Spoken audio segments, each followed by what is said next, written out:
Hello বন্ধুরা, তো Ashtami blog part 2 চলে এসেছে। তো আজকে অষ্টমীতে সন্ধ্যাবেলা আমরা যাচ্ছি গয়েশপুরে ঠাকুর দেখতে। পুরো গয়েশপুরে ঘুরে আমরা সব ঠাকুর দেখব। তো সকালে অঞ্জলি দিতে যেটা পড়ে গেছিলাম ওটাই পড়ে যাচ্ছে।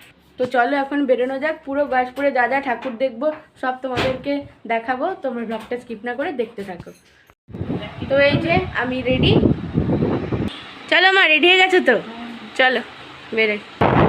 তো এই যে আমরা বেরিয়ে পড়েছি, এখন যাচ্ছি। চল একেবারে গয়েশপুরের প্রথম প্যান্ডেলে পৌঁছেই তোমাদেরকে সব দেখাবো। এখান থেকে পুরো লাইটিং দিয়েছে, দারুণ লাগছে। লাইটিংগুলো বেশি আকর্ষণীয়। এখানে একটা প্যান্ডেল হয়েছে।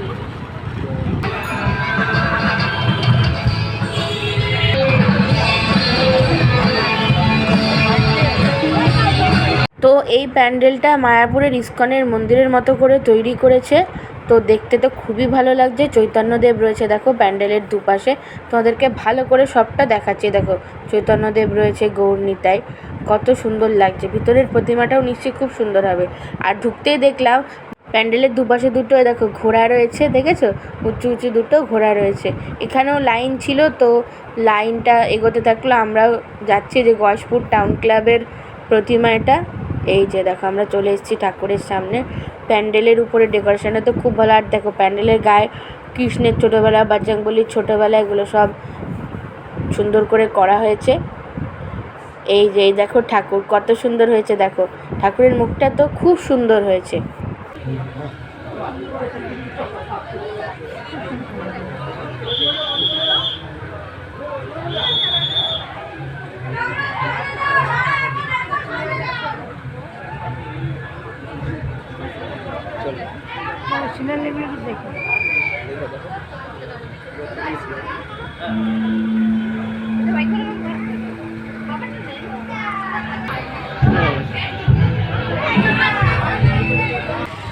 তো আমরা গয়েশপুরের আরেকটা জায়গায় চলে এসেছি ঠাকুর দেখতে, সেকেন্ড ডেস্টিনেশনে।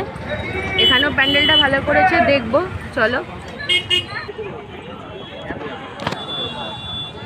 প্যান্ডেলটাও বেশ ভালো করেছে, চলো যাওয়া যাক ভিতরে গিয়ে দেখবো। তো এই যে এখানটা রাধাকৃষ্ণ রয়েছে, এখানে চৈতন্যদেব, গৌরনীতাই সবাই রয়েছে। চলো যাই।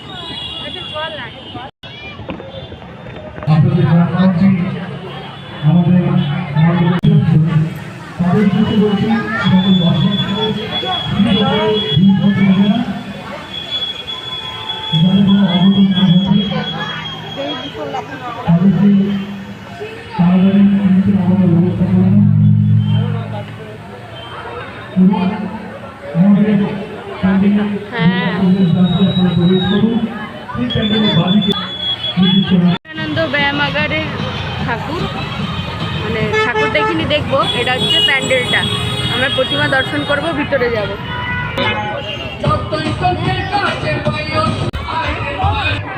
তোমরা দেখতেই পাচ্ছ যে এখানে ঠাকুরটা খুব সুন্দর হয়েছে, দারুণ হয়েছে, দারুণ।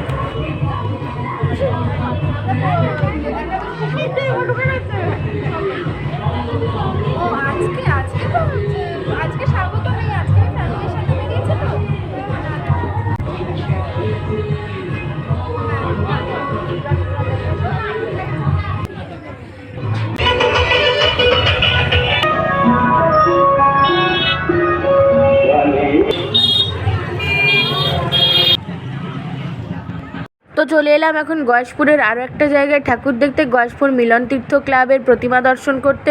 তো এখানে প্যান্ডেলটাও কিন্তু খুব সুন্দর হয়েছে। প্যান্ডেলের গায়ে বিভিন্ন দেবদেবীর প্রতিমা, যেমন রাধা কৃষ্ণ, শিব পার্বতী, গণেশ, কার্তিক, এগুলো রয়েছে।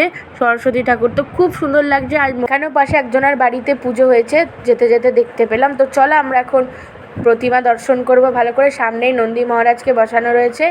এই যে আমরা প্যান্ডেলের ভিতরে ঢুকে পড়েছি। আর এই যে দেখো ঠাকুর, এখানেও কিন্তু ঠাকুরটা খুব সুন্দর হয়েছে, মায়ের মুখটা খুব সুন্দর হয়েছে।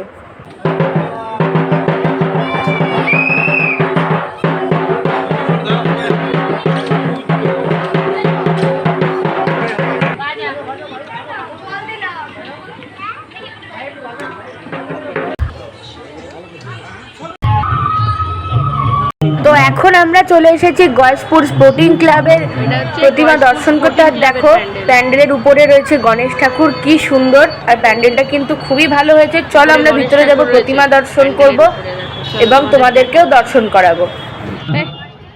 বৃহত্তম প্রাসাদ, পৃথিবীর বৃহত্তম প্রাসাদ, পৃথিবীর বৃহত্তম প্রাসাদ, পৃথিবীর বৃহত্তম প্রাসাদ, পৃথিবীর অসীম দাস কল্যাণী মা বলে দিচ্ছি, আমাকে বলে দিয়ে। আর তোমরা নিশ্চয় দেখতে পাচ্ছ যে মাতৃ প্রতিমা কতটা সুন্দর হয়েছে। এখানে কিন্তু ঠাকুরটা খুব সুন্দর হয়েছে। ভারতের দীর্ঘতম সেতু,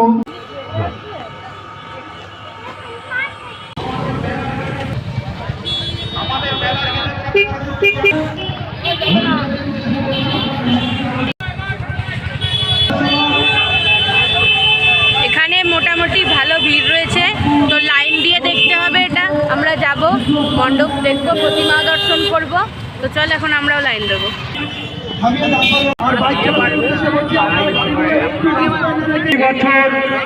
মেলার গেটের ওখানে প্রচন্ড ইউনিয়ন ক্লাবের প্রতিমা দর্শন করবো আমরা। চলো।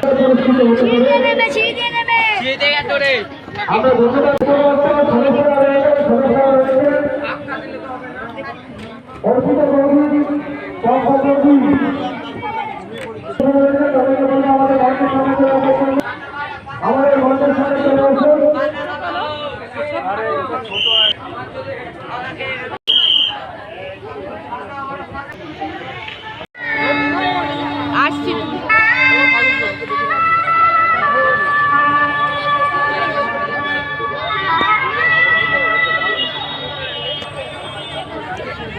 আর এখন আমরা চলে এসেছি বিশ্ববাণী ক্লাবের প্রতিমা দর্শন করতে। এখানে সামনে দেখতে পাচ্ছ যে রবীন্দ্রনাথ ঠাকুরের স্ট্যাচুও রয়েছে। তো চল এখানে প্রতিমা দর্শন করব। এই দেখো, এটাও কিন্তু খুব সুন্দর হয়েছে, তাই না? দেখো কি সুন্দর আর্ট টাইপের ঠাকুর করেছে।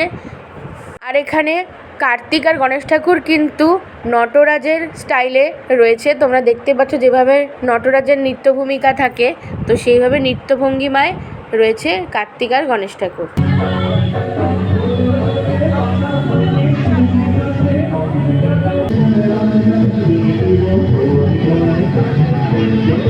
তিন রকম আইসক্রিম নিয়েছি আমি।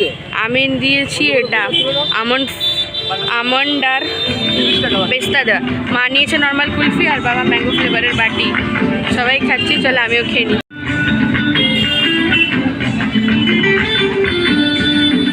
এটা খেতে কিন্তু খুব ভালো, কোনো চকলেট নেই, অনলি হালকা ভ্যানিলা ফ্লেভার আর বাকিটা আমন্ডের রয়েছে। কারণ যেহেতু আমি জিম করি, ডায়েট করতে, তো সেই অনুযায়ী আইসক্রিমটা একদম ঠিক রয়েছে। তারপর দেখো চলে এসেছি আরেকটা প্যান্ডেলে। এই প্যান্ডেলটা দেখেই মনে হচ্ছে খুব সুন্দর করেছে। প্যান্ডেলে ঢুকতে দেখো নন্দী মহারাজের ওপর ভোলে বাবা বসে আছে, দেখেছো কি সুন্দর না? চলো ভিতরের দিকে যাব আর মণ্ডপ দেখব, প্রতিমা দর্শন করব। মা দুর্গা আজ আমাদের মাঝে, আপনাদের সবাইকে জানাই এটা হচ্ছে গয়েশপুরের পূর্বাশা ক্লাব। তো পূর্বাশা ক্লাব প্রতি বছরই কোনো না কোনো থিম ফুটিয়ে তোলে।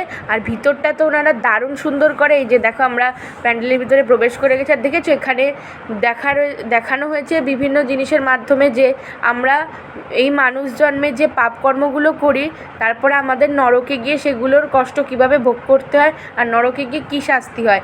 এছাড়াও এখানে বিভিন্ন আরও থিম রয়েছে, তোমাদের সব দেখাচ্ছি। এটা হচ্ছে সমুদ্র মন্থন, দেখছো দেব রাক্ষসের সমুদ্র মন্থন। সমুদ্র মন্থনের ঘটনাটা এখানে যা সংক্ষেপে দেখিয়েছে। উপরে দেখো রয়েছে ভগবান বিষ্ণু, যিনি কুর্মাবতার হয়েছিলেন। এই সমুদ্র মন্থনের সময় কুর্মাবতার রূপ ধারণ করেছিলেন। আর এইখানে রয়েছে হচ্ছে, বুঝতে পারছি না এটা, হ্যাঁ, তো এখানে রয়েছে হচ্ছে প্রতারণার শাস্তি, মানে মানুষ জন্মে প্রতারণা করলে নরকে গিয়ে কী শাস্তি পেতে হয় সেগুলো রয়েছে। আর এইখানে যমরাজ বসে রয়েছেন, এই যে নারকীয় যন্ত্রণা। ওনারা মানুষদেরকে সচেতন করছেন যে মানুষ হয়ে পাপ কাজ করো না, তাহলে নরকে গিয়ে এভাবে শাস্তি পেতে হবে। এটা হচ্ছে পরকীয়ার করলে নরকে গিয়ে কী শাস্তি হয়। তারপরে চলে এলাম প্রতিমা দর্শন করতে। তো আমি বলবো গয়েশপুরের মধ্যে আমি যতগুলো ঠাকুর দেখলাম এখনোর মধ্যে আমার এই প্যান্ডেলটার এই প্রতিমা দর্শন আমার বেস্ট লাগলো। গয়েশপুরের এটাই বেস্ট হয়েছে সব থেকে। এ দেখো এখানে বজরংবলী রয়েছে, আমার প্রিয় বজরংবলী বাবা। রামচন্দ্র, এটা রামচন্দ্রের অকাল বোধনটা দেখানো হয়েছে। পিছনে রয়েছে জাম্ববান আর লক্ষণ। তো আমার তো খুব ভালো লেগেছে। এই দেখো আবার চলে এলাম থিম দেখতে, যে এই যে সবার মালিক একজন লেখা রয়েছে, মানে এটা সাই বাবা কিন্তু, ঠিক আছে, সাই বাবা সবার মালিক। আর এখানে দেখো এক সাইডে হোয়াইট আর এক সাইডে ব্ল্যাক দিয়ে যেভাবে সুন্দর করে মাতৃ প্রতিমাটা ফুটিয়ে তোলা হয়েছে না, কি বলবো। আমার এই প্যান্ডেলটা জাস্ট দারুণ লেগেছে, দারুণ বেস্ট লেগেছে এই প্যান্ডেলটা, আমার সব থেকে বেস্ট প্যান্ডেল এটা।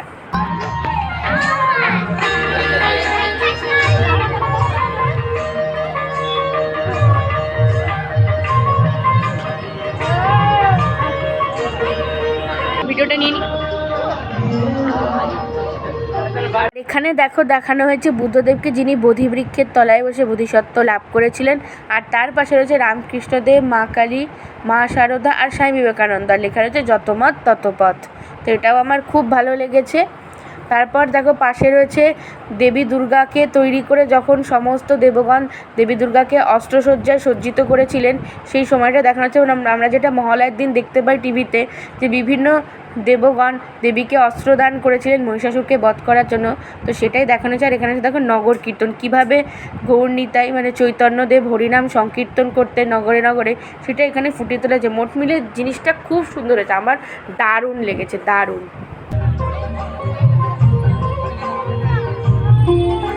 বলতে হবে এই প্যান্ডেলটা দারুণ করেছে, থিমটা তো অসাধারণ, আর ভিতরটা গেলে তবেই বোঝা যায় যে কত সুন্দর করেছে। তো তোমরা তো দেখতেই পেলে, খুব ভালো হয়েছে প্যান্ডেলটা, থিমটা প্যান্ডেলটা সব কিছুই দারুণ করেছে, দারুণ। মালঞ্চতে প্রতিমা দর্শনে চলো ভিতরে প্রতিমা দর্শন করবো।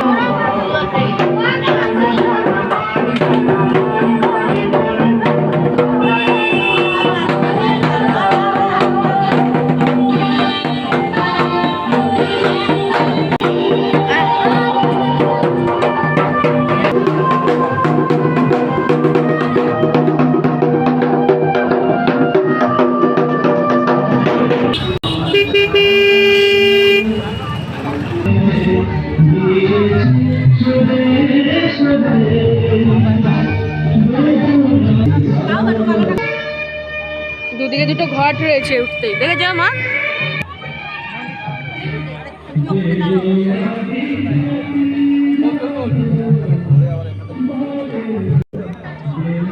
ওদিক দিয়ে যেতে হবে।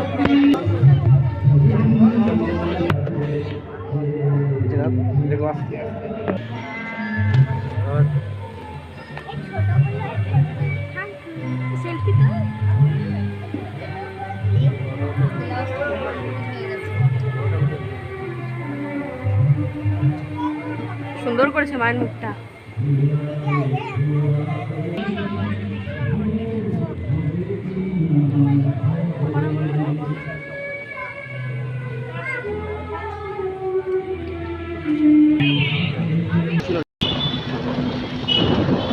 আমরা গয়েশপুর থেকে ঠাকুর দেখে চলে এসেছি। গয়েশপুরে তো খুবই ভালো লাগলো ঠাকুর দেখে। তো আজকের অষ্টমীর ব্লগটা কেমন লাগলো কমেন্টে অবশ্যই জানাবে। আমার চ্যানেলকে লাইক শেয়ার সাবস্ক্রাইব করবে, সাপোর্ট করবে। দেখা হচ্ছে কালকে আবার নবমীতে একটা নতুন ব্লগ নিয়ে। টাটা।